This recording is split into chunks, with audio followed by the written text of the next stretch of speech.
Man, washona ungayileni.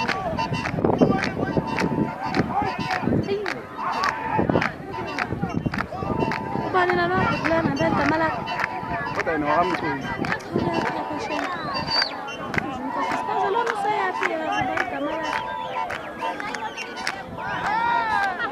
Ayikho nento akayenzayo.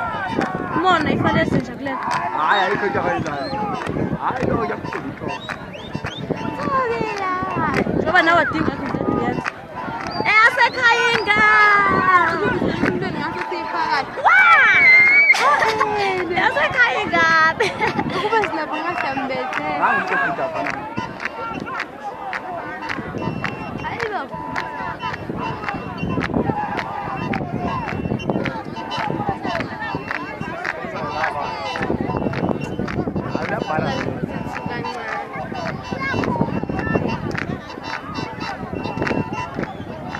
Bukan ke dunia, dia ada dah.